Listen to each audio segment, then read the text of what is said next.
આજ હું ગોપાલ ભગતની વાત કરું છું. ગોપાલ ભગત એક ગામડામાં રહેતો હતો અને બધાનું ગાયું સારતો હતો, ગૌધણ સારતો હંમેશા.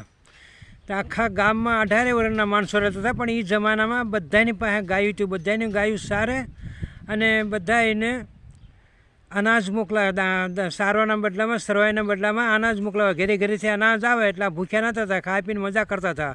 અને કોક માણસ પૈસા દેતા હતા, એનાથી એનો ઘર ખર્ચો નીકળતો હતો. આવી રીતે એ રહેતા હતા. હવે આ ગોપાલ 50 વર્ષની ઉંમરનો હતો અને બીજું કાંઈ જાણતો નહોતો. ભક્તિ, વ્રત, વિદ્યા, ભણતર કોઈ વસ્તુ એને ખબર નહોતી. ખાલી ગાઉ સારવું ને ખાઈને પેટ ભરવું એટલી જ એને ભાન હતી. આવી રીતે એ માણસ એકદમ સાદો હતો અને આ હકીકત વાત છે, એક પુરાણમાંથી નીકળી. પછી એ ગાયું સારતા સારતા ત્યાંથી સાધુ સંતની મંડળી નીકળી.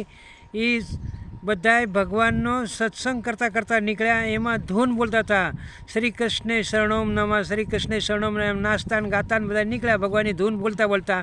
આ ગોપાલને આ વાતની મજા આવી ગઈ અને સારું લાગ્યું એટલે એને એ ધૂન યાદ રહી ગઈ ને એ રાજદી ગુણગુણાવવા મળ્યો. એમ કરતાં કરતાં એક દી ગામમાં આવ્યો, કારણ કે આ ગામમાં હંમેશા આવતો નહીં. ગાય સારી અને તાજું ગાયું ઘેરે કાઢી મૂકે અને બાકીની ગાયની આખળી હતી ને ગામની બહાર ત્યાં બેસી રહે ને એની એને 2 ટાઈમનું ખાવાનું દઈ આવે. આવી રીતે કરતાં કરતાં ઘણા દિવસ વ્યાઈ ગયા અને ગામમાં આવીને ધૂન ગુણગાવા મળ્યો.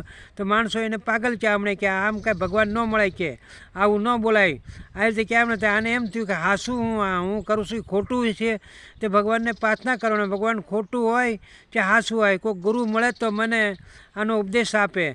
આવી રીતે એને મનમાં વિચાર આવ્યો એટલે ભગવાન જે એક સાધુનાથી નીકળ્યા. એને પૂછ્યું પગે લાગીને તો કે ભાઈ, હું તારો ગુરુ નહીં થાવ, તારો ગુરુ સદગુરુ થશે અને આવશે, પણ ત્યાં સુધી તું આ ધૂન ગુણગણાય રાખ. આ ધૂન હારી છે, જે તે લીધું છે મૂકીશ નહીં. માણસ ગમે એ વાતું કરે પણ તારે નહીં મૂકવાની. પછી ગુરુની વાટ જોવા મળે ત્યારે ભગવાનને એમ થયું કે હવે આને સદગુરુની જરૂર છે. એટલે ભગવાને સાધુને મોકલ્યા. એવા સાધુ મહાન જ્ઞાની સાધુ હતા, એનાથી નીકળ્યા. ભગવાન એને ઉજાડ્યું ને એ જઈને પગમાં પડી ગયો. ત્યારે એ ગુરુએ એમ કીધું કે આ તને મંત્ર છે, એ મંત્રનો જપ કર્યા કર. શ્રી કૃષ્ણ શરણોમાં નમઃ, આ તને મંત્ર હું આપું છું અને આ મંત્રનો જપ કરવાનો.